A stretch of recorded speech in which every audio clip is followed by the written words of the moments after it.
Little black book, you know what time it is. Time it is. Time it is. Time it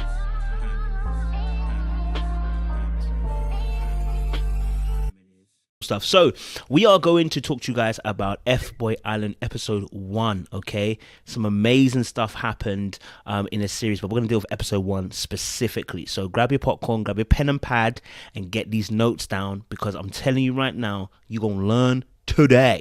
Okay, gonna learn today. Some interesting dates on this one. So I wanted to see where did you want to take the CJ from? Do you want to take it from the very beginning? Let's take her from the very beginning. Right, I like to be linear, as they say. We've been cracking up about this all day. Yeah. So linearly, CJ opens up with talking about the type of guy that she likes, and this is more so to the cameras in the little confessional booth. Yeah. She talks about how she likes nice guys with F-boy energy and how she's an F-boy tamer. Funny guys. I like silly guys. I like dumb guys. Like dumb and fun. You know, if you're too smart, then you're not gonna love me pranking you and like pretending I've been arrested. Like it's not gonna be. Okay, so defend that. You didn't get to the part that I wanted to. We don't need to defend that. She likes the dumb guys, you know, the guys that that aren't going to be so serious. Look, that's her preference. You know, I can't defend it.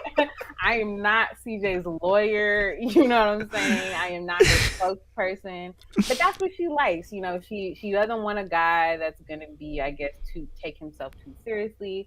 She wants a guy who she can have fun with, prank around with, fool around with, you know, have fun with.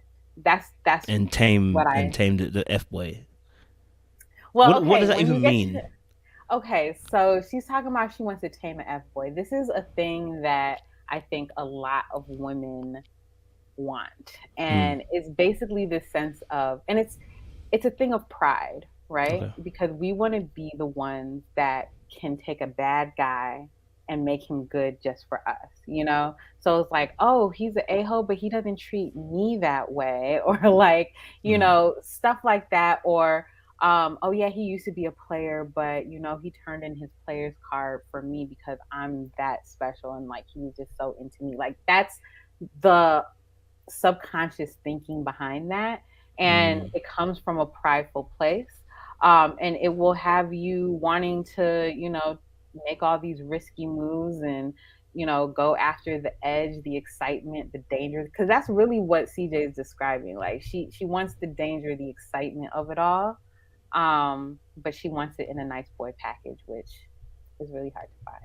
Yeah, I mean, to be honest, I actually do understand what she meant, you know, in terms of, okay, for instance, that clip where we just saw her talking about wanting someone who's a little bit less intelligent, which is kind of funny because, no, that's not, it's episode 2, but you'll see it in episode 2, because it gets brought up about intelligence, right? So, you know, she wants someone that's going to be on her level, and I ain't got no problem with that. I think that's great. You should be going for someone on your level.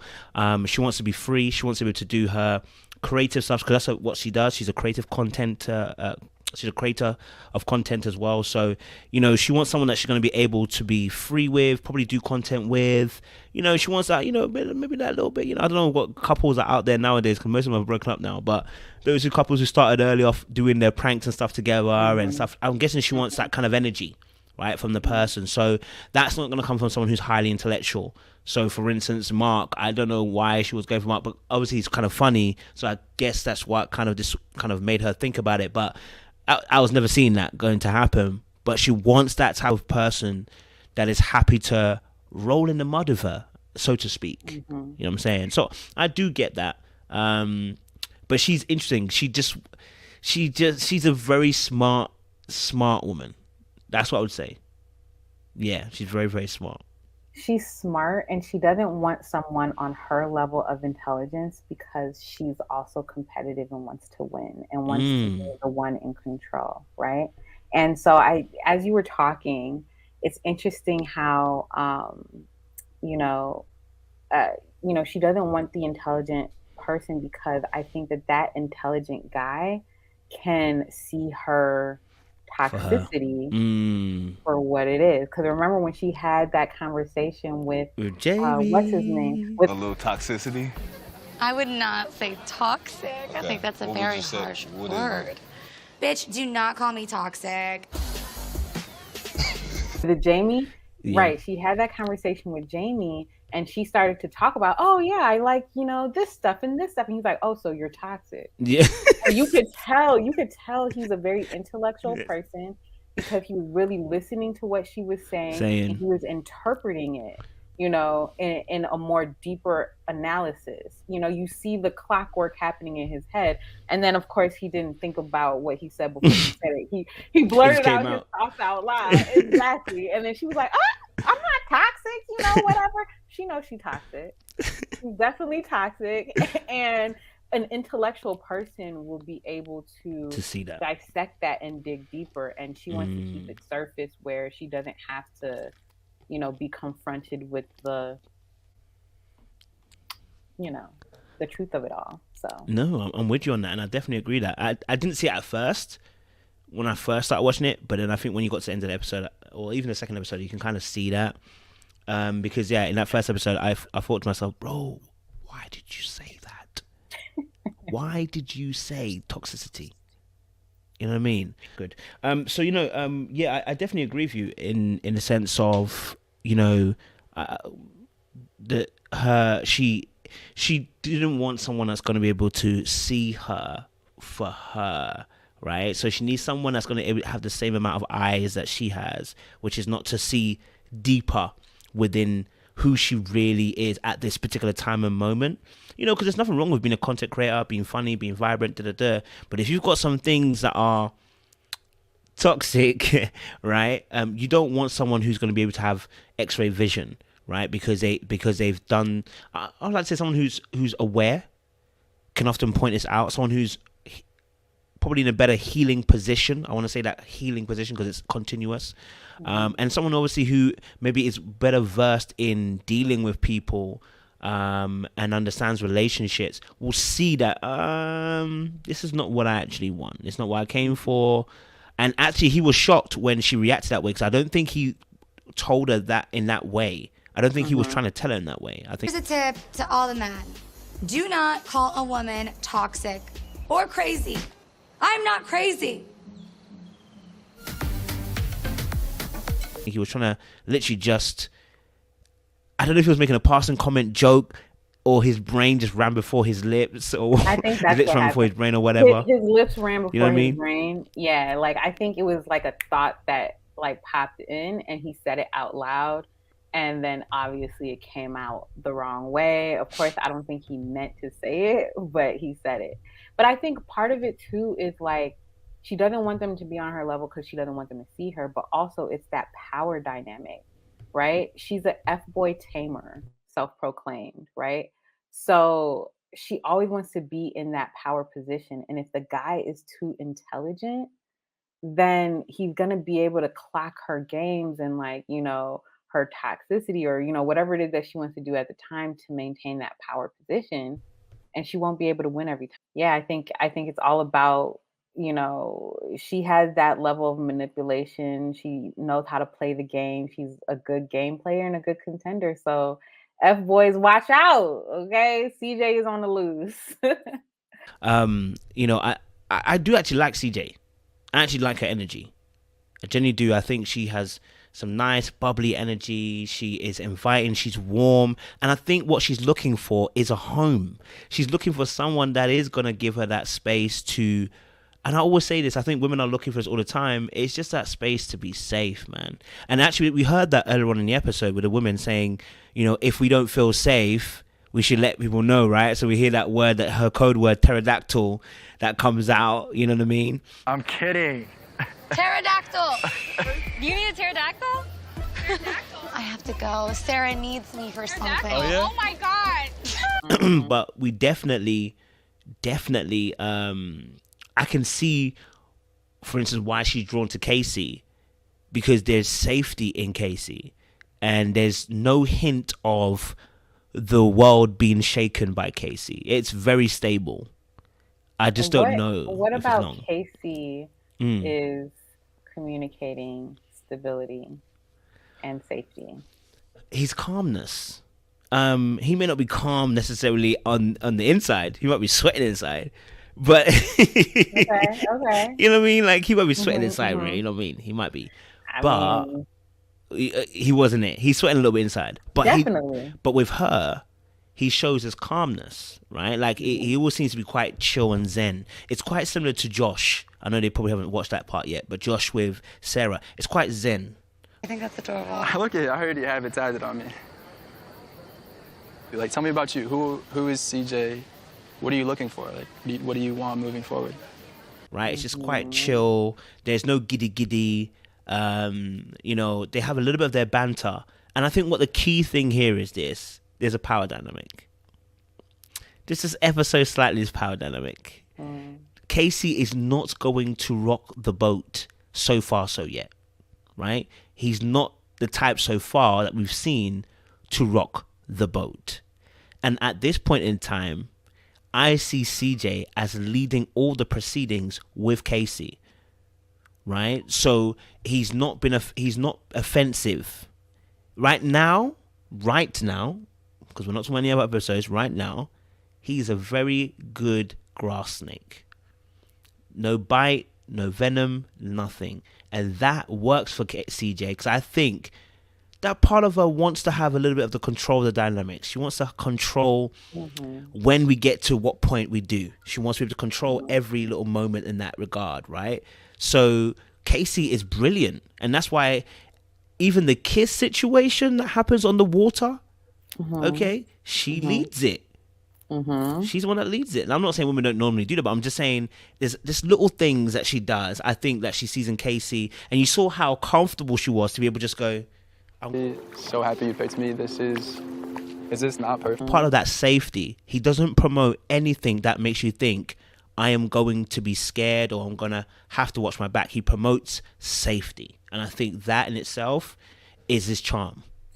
I don't know, but from a lady perspective, what's your view when it comes to CJ? You know, that's interesting because the things that you said at first, I didn't quite see it, but now that you're saying it, I kind of see where you're coming from because Casey does allow her to take the lead, but while allowing her to take the lead on overt physical actions, you see him leading in a more subtle emotional way, right? Ooh, okay, talk to us. So when they were on the boat or whatever, or you know, on the water, yeah, like, you know, he led with putting her in a place where she can feel this way because I think ultimately he did want to kiss her. He opened up to her, you know, and it was after him opening up to her and them kind of like talking a little bit, like don't get it wrong, like just because he's allowing her to take the first move, he's still leading her into a space where she can feel comfortable to take that first move, right? So I think he's also being very strategic, even with his banter with her. Like he'll say, you know, he'll still edge on like still hinting at, you know, sexual innuendos or whatever, but it's not so overt. Yeah. To where it's like so confronting, like that's all he's going for. It's like it's very subtle, but also like he's playing the nice guy with a slight bad boy edge, like a little naughtiness to him. And Today, I am honestly so happy you picked me. Is this not perfect? give me a kiss.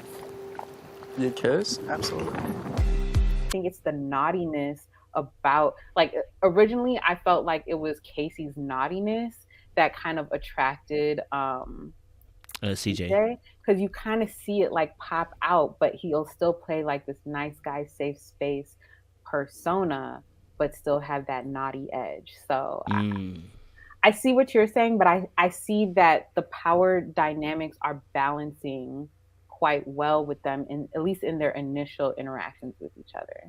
He still has to, you know, assert a certain level of leadership as well. And so I think he does it in a way that isn't overbearing, you know, and I think he, like, even in that boat scene, he was like, oh yeah, you know, it's beautiful. Like he's setting the mood for her to feel like these romantic feelings and like want to kiss him and stuff. So he's taking initiative, but also allowing her the space to take her own initiative and kiss him and things like that. So he definitely holds the space open for her to to move. I guess this dating is, you know what, dating is a game of chance, luck, balance of your strengths and weaknesses, and timing and opportunity. Because he's perfect for her potentially, but for others he's not even close to being in the same league as them, right? But he just has the right energy for her. So whatever he does, even if he does do an innuendo, comes off like it's Casey. Right? It's like, it's Casey. Yeah, Casey's Casey. Like, do you know what I mean? And she set her sights on him, and it's like, okay, great. So then, unless he does something completely crazy and out of madness, then whatever he's gonna do, he's gonna, like I said, it's gonna create that environment where she's gonna feel comfortable. And he's not pushy. I'll admit that he's not pushy. Right? He's not outwardly showing us that he's pushy. He seems to move at an even pace, which then allows CJ to feel comfortable, like she's not being rushed, but it's enough pace to also make you realize I'm not your friend. Like, do you know what I mean? Like, we're not here for bros. I'm here for you. Do you know what I mean? So yeah, I hear that. Plus he's tall as well, so that always helps. Right. And I think that's where, like, there's that thin line between, okay, these innuendos, the banter being creepy and the banter being acceptable, and that thin line is simply physical attraction. Yeah. She's literally physically attracted to him. Like, I think he's her type aesthetically wise. So for that reason, that's, anything he does, like you said, he'd have to do something outlandishly crazy bad to get in her bad graces, because she's like physically attracted to him, and he's carrying himself with a certain, quiet confidence, and isn't too off-putting and saying crazy things. So yeah. And she also said she likes the cute kind of guys. I mean, if we look at the date that the three people that she gave the bands to was himself, it was Peter, and then it was Jamie.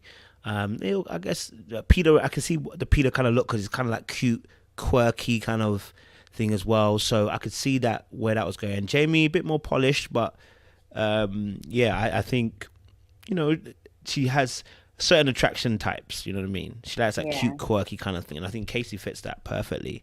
So it makes it easier to then do and say what he's doing. Do you know what I mean? But obviously, like her first one with Peter. Oh, I love sleeping. So we're gonna be sleep buddies.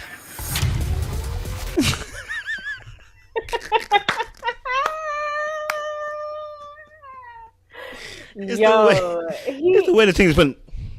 Like, like warning, moving way too fast on multiple times. Like, when she hit you with the pillow, that was the signal to, like, okay, like, too much of that is not cute, But even with that, like, I feel like, okay, if we were to juxtapose Casey in that scenario and he was saying those things, this don't happen. Okay, like, I think that she probably would have responded differently. I think that the physical attraction level was not quite where it needed to be for him to be saying all the things. On top of the fact, I do think that conversational skills is important. Something that is very important, that a lot of people underrate the importance of. Like, the way he was carrying that conversation was, she would say one thing and then he would take what she said and, like, stretch it to this, like, next level. Because it's almost like he thinks that, oh, this is what she likes, well, I'm gonna play on whatever she says and, like, just go with that. And, like, instead of having your own mind and your own perspective that you're bringing to this conversation, and that does show a red flag, because it's like, it's almost like you're just trying to, say whatever you think I want to hear in order to advance your way for whatever. Yeah, it's not actual coming from a heart place or an authentic place. So yeah, I mean, to be honest, obviously she chose him because she thought it was cute, so she obviously liked him. But I think, like you said, she also said she felt earlier on the episode that she felt he was a bit of a playboy. So I think that on top of everything just sent her over the edge, right? That thing. And not only that, I think, delivering lines of innuendos is just like a comedian delivering a comedic line. It requires timing. The joke itself can be funny, but the timing can absolutely destroy it. And a good innuendo requires good timing, delivery, tone. It needs to hit just right, right? Because that's where you can get away with certain things when you make it funny or you make it kind of like slanted. Yes, it was an innuendo about sex, right? I'll give you an example. Yesterday when I was on the live with Kai, she said, she said something about Bust It Wide Open. And I said, Bust It Wide Open, right? And we just started cracking up. Why? Because the timing, the delivery, the tone, you have to put it in a certain way so that it doesn't become, whoa, you're a bit of a creep. Exactly. You know what I mean? And unfortunately, Peter's delivery and timing just didn't meet the criteria. The tension that was meant to be held, because it's almost like you have to hold tension. And the tension that was held, it just went too much and it gave way. And he got called out as an Fboy. And the timing thing is absolutely right, because even in the warning sign, it was like moving too fast. Like that was the big red flag, right? And it was the fact that, because the joke itself was kind of fun, you know, whatever, but this is your first conversation that you're having with this person. So when I was talking about the level of physical attraction, what's encapsulated in that as well is like chemistry and like spark and like, you know, this butterfly feeling effect, right? I feel like she has had time to build that type of a connection and rapport with Casey. Yeah. And so they have a certain familiarity with each other now that if he does do innuendo jokes, it's not going to come off as creepy in a sense because they've already established a rapport with each other. This is your first conversation with her and you're already going towards like these innuendo jokes. You don't know me like that. You know, we haven't established that type of a bond or a chemistry or a connection. I'm still trying to feel that out with you. So she started out the conversation with a positive mindset. She was like, oh yeah, I thought you were cute. You know, like she had positive energy coming into this. I think she was rooting for him. But then he kind of shot himself in the foot by trying to move too fast and not really reading the room. So is that this is really interesting. So is that also as well then it's interesting because I think obviously you're right. I think in that regard, I think with Peter though, I just don't think he had enough leverage in that like you were saying, he didn't have enough leverage yet in that conversation to listen. If we had babies, Our babies? okay, let's slow down, baby steps. Make that joke. So the leverage you need is either you are really good looking to this person, they find you super attractive, then you can make certain jokes and get away with it, or you know you've got a great connection already, and then you can make that joke and you've got some leverage on that, right? Or you're just really funny, so when you drop this, it doesn't seem invasive and offensive, right? But when you haven't got any of those buy-ins, because this is what it is, you have to have that buy-in. Otherwise, you're gonna, like you said, it's like my first conversation with you, and you're talking about that, right? For instance, a kid thing, right? I think you can make that work. But the problem was he didn't have the buy-in. He's not the good-looking lad. He's not that funny, and unfortunately, Peter. she saw you as cute. No, so this is the problem actually where it started from. Handsome, and I appreciate it. I was like, we would look cute together. Like we did like a holiday card. Listen, The moment a girl calls me cute, you dropping sexual jokes cannot run because she called you cute. She didn't call you sexy. She didn't say she's attracted to you. She said you're cute. Cute is used for those who we see as little pets, and little brothers and sisters. Okay, oh, you're cute. That means what I'm saying. What a girl. When I hear a girl say it to me, what she really is saying is you're not offensive, right? I don't find you offensive. So what I'm gonna do is say I think you're cute. I think you're nice, right? So if you start making stuff like innuendos, which is now becoming offensive, you're actually trying to come out of that box that she put you in, and that is going to be a red flag because I put you in that box for a reason. I saw you as cute, and now you're trying to come out differently. No, Peter. Now you're trying to come out I just see Peter in this little box looking up at CJ like, please, can I be more than cute? Like,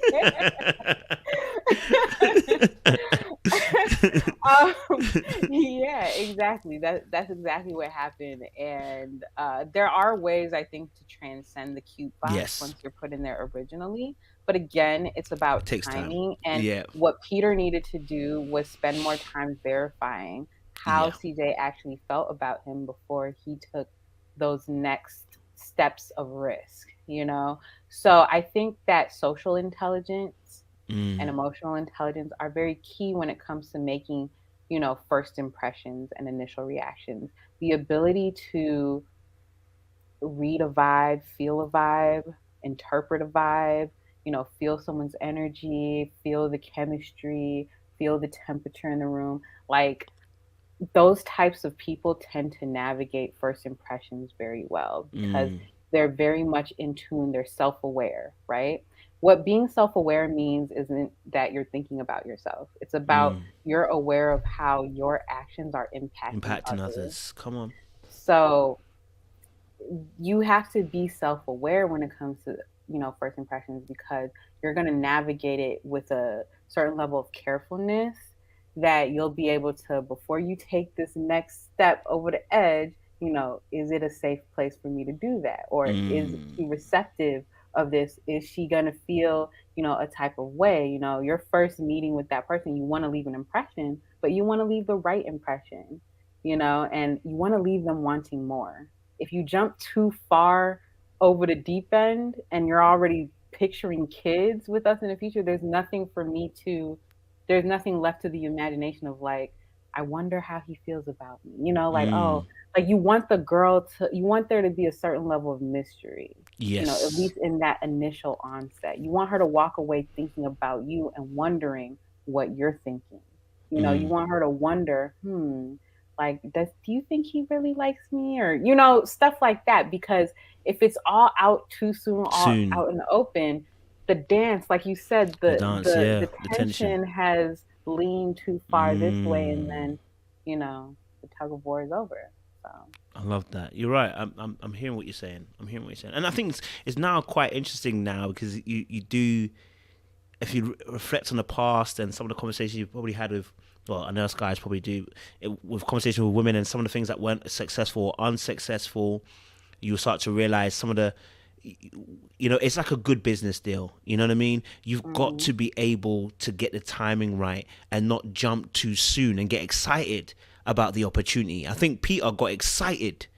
I think he thought he had her. I think he caught the fish, and the fish thought the fish was on the hook, and the fish wriggled off. You know what I mean? Because he thought he had it. So when he dropped those comments, he already assumed that he had her without really, like you're saying, doing that real good analysis and checking to see, have I impacted her enough to say that just because you got the band, it was just because she found you attractive. That doesn't mean you've got the shoe in just yet. And so I think in that conversation, he would have been better suited just having a conversation. You know what I mean? Get some buy-in. And you know what I mean? He didn't do that. He jumped in way too soon. Treated it like a microwavable meal. Yeah. And for someone like CJ, it's important for her to feel like she doesn't want the guy to feel like he's too comfortable. Yeah. Because like you said, or like we talked about earlier, is that like she likes to feel just out of reach of the guy. You know, she's very good at, you know, playing hard to get. So if you're already getting so comfortable where you think that, oh, it's now time for us to start talking about having kids together, bruh, you've gotten way too comfortable and you think that you got me locked and loaded already? Boy, bye. This is literally what's going in her head. I'm telling you, like, that is what she's thinking. Like when guys get too comfortable too soon, it is a turn off. Because it's like, oh, you think I'm just that easy? No. So, yeah. Yeah. I agree that, and I think even just on that point in terms of guys, you know, I think for us men, I think as well, it's important to make you understand as well, guys. You know, you need to not be comfortable. You know, keep your air of elusiveness too, and your mystery. You know, it's a dance after all, because all that happens is basically what you're saying is, I'm ready to sit down, and the dance hasn't finished, the music hasn't done off yet, and you're ready to sit down. You haven't caught her yet.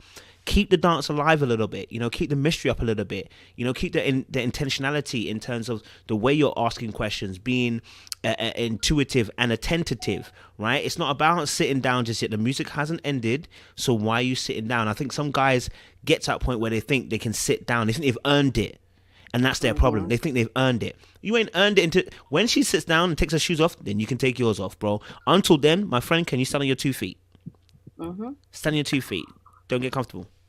Also, the social intelligence would let you know as well is that like certain things are like huge decisions in life, right? Like deciding to have a child with someone is like a big decision to make. So how can you say that this is something that you want to have happen when you don't even know me that well?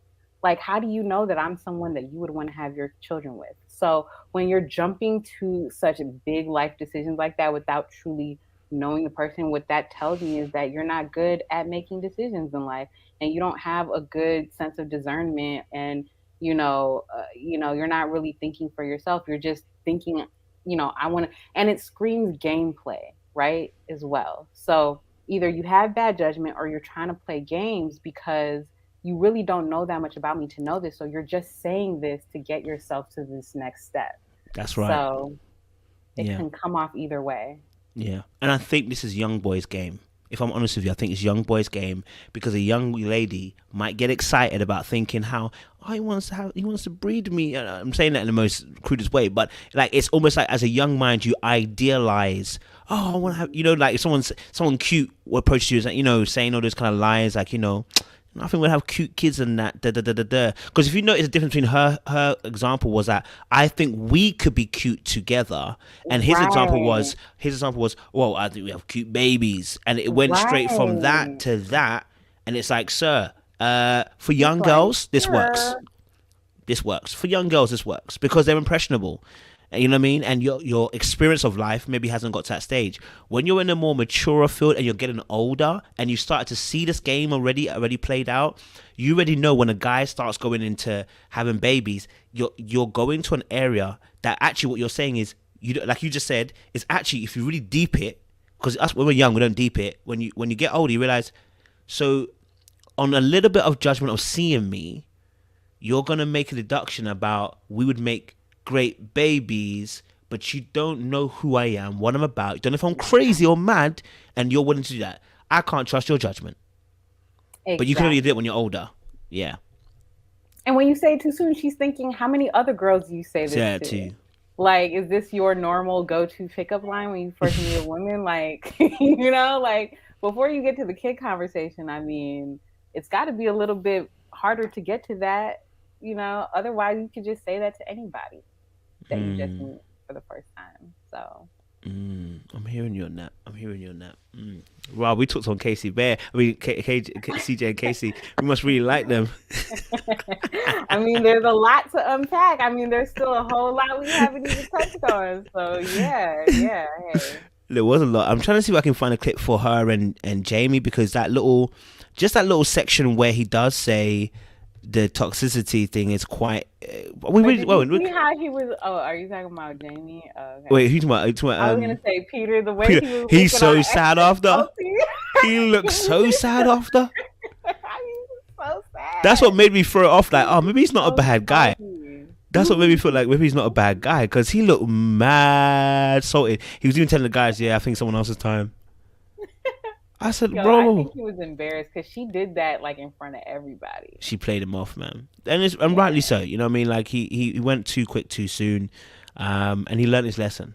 You know what I mean? Yeah. He learned his lesson. Bet he won't do that again. No, he won't. He'll at least revise how he's gonna play the game. He won't come in so strong, coming like a wrecking ball. I said, bro, you better chill. Came in like Miley Cyrus. I think I got a clip here. Yeah, look. This way he comes to sit down. Well, y'all better take her. Oh crap. Look at this.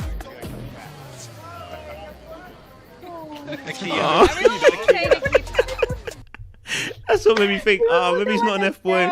He looks so sad, like he done messed up. Like mum told him off.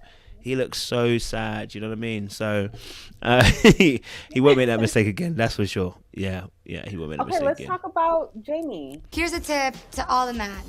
Do not call a woman toxic or crazy. I'm not crazy.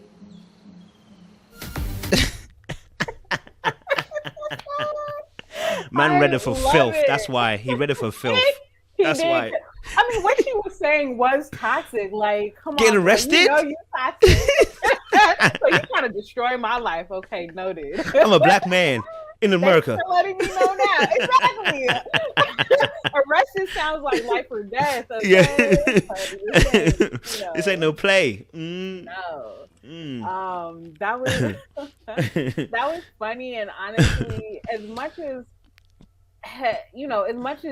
we probably want to get on him for like messing up the moment and shooting himself in the foot, at the end of the day, I can't really fault him. Yeah. Because if someone's not your vibe or compatible with you, that's okay. You're not going to be compatible with every person, and it's okay to kind of make that known. But I do think that, if he was trying to be more strategic, like say he was the F-boy and trying to get the panties, saying that she's toxic, I'd say it wouldn't have been not a good idea. Yeah, it was at that moment. I think we all knew. I don't think he's an F-boy. Yeah. It wasn't slick at all, bro. There was no slickness at all. And if you are an F-boy, you're a poor one. Right, and the fact that he thought toxicity was a red flag, he's definitely not an F-boy. He's supposed to be drawn to the fire, bro. Right. He definitely. I think what he did, he sobered her up in that moment, right? Because that whole thing of when you're doing this whole dating is that there is this drunkenness, shout out to Beyonce for Drunken Love, but there's meant to be this seduction and this lure, right? You're meant to be pulled in, you're meant to be drawn in, and you're not meant to be conscious and aware of the world around you, right? That's the whole dance and the sultriness of in this dating game. And the moment he said toxicity, it's like she just woke up and was like, I'm sober. And it's like, no, you're not about to draw me out, and I'm not about to be called toxic. And immediately the attraction wore off. And there's actually a really good indication, a good example, maybe not for Jamie, but maybe for men and women interactions who are watching this, because you can say one thing that can turn off the whole shenanigans, bro. You can say one thing that kills the whole vibe, because she chose him. So, that one thing that you say can kill off that feeling of wanting to dance with that person. You got a little toxicity? I would not say toxic. Okay. I think that's a very harsh word. And suddenly you're like, do you know what? Nah. And you've lost your chance. Simply by one word you said. Why? Because you didn't think before you said it. And that was the trouble with Jamie. He didn't think before he said it. Not saying he's bad, but he didn't think before he said it. So think before you speak, man. You get me? Go for it, Maria. You know what else I think too happened with Jamie? I think what happened was he forgot how the power dynamics work. And Jamie, you could tell he is more intellectual. Even the way he kind of like approached that conversation, positioned himself in the conversation, it wasn't just him throwing out a bunch of random jokes at whatever she said. He was actually listening to what she was saying and responding to that, and even asking her, so like, what do you think about, like, it was different from, say, Peter's conversation, right? But I think he is this intellectual Black guy, good looking. He's used to being the prize, or being pursued, as you can say. And so when you're used to that dynamic, and then you're also intellectually trying to make a real connection with the person, you start to, try to check boxes off the list, really try to understand who this person is, if this is a person that you want to keep in your life. So he started approaching the conversation almost like asking her the questions, or like trying to feel her way out. But the power dynamics have shifted, my friend. It's you that needs to prove yourself to her. So to call her out for toxicity, it's almost like he was trying to step out into the power, like he was trying to shift the power back into his favor by like saying like, oh, like that's not compatible with him, or like almost judging that aspect of her personality when you're not in a position to judge. You came on this game show to get chose, not the other way. To do the choosing. Exactly. I definitely hear that. Yeah, I can definitely work with that as well. So, I think he forgot in the moment, or maybe he didn't care. I don't know. Maybe he didn't care. Maybe he didn't care. Or maybe he just put his foot. He put his foot in the mouth. You know what I mean? Maybe it was just one of those moments where you're right. I think what happened was I honestly think his mouth went before his brain. I think his brain was really going, hold on a minute, this chick out here wants to go. And they obviously edited it because the conversation, it was cutting. So actually there was other conversations that were happening that led him to that point. because that when there's a few questions he asks first but doesn't get an answer, it goes it cuts it, and then it gets that question, and then he goes, oh, okay, so you like a little bit of toxicity, and that's where we get to that point. So I think you're right, he was trying to qualify her to find out where does she stand on the intellectual rank, and that's why the word toxicity came out. Because let me tell you this now, if I like you and we're deep in it on an intellectual level, you know, you're conscious about what you say. You're conscious about what comes out your mouth, especially on the first meeting. So the fact that your mouth went before your foot, before your brain, says a lot. Which means I think in that moment what he had done is he gone, CJ's here, soup. He had reduced her in his mind. She had gone from up here to down here, and in that moment the guard slipped and the word came out. Because when I like you, I'm gonna be very conscious about what I'm saying in those moments. I may have some slip ups, but not toxic. That is a label that instantly causes negativity. You know what I'm saying? Like, and you didn't even put. And again, we're talking about tone and delivery. Once more, again, he said it kind of matter of fact. He didn't say it. So you like a little bit of toxicity. Right. He didn't even put that little spin on it. He didn't even do that. And it's so funny, like that tone and delivery is everything, you know? Like if he had said it like that, she wouldn't have took offense to it. She was like, oh, you like that, huh? You like that toxicity. But he said it in a way it was like, I'm turning you off. Toxic. Yeah. Like, he was like, oh, you toxic? Right. He's like, oh, you know, yeah. So yeah, he definitely passed judgment on her. Yes. He definitely reduced her quality in his mind. Of course, he'll try to explain it as, oh, no, I didn't mean that, you know, but you did. Labeled me as being toxic in the first few minutes of talking to me. I wasn't trying to label her as toxic, but I think she perceived it to be Oh, me no, so you labeling did. her. It definitely changed. Yeah. I wouldn't say love bombing, but he was definitely going too fast with like the jokes he was making and stuff like that. And then the other guy, Jamie, was, you know, he explained, he was like, I wasn't trying to call her toxic, but It definitely changed the vibe. Man, what could I have done different? How can I learn No, from say this? it. Peter, I knew you were trouble. you know, if it came off that way, what could I do different?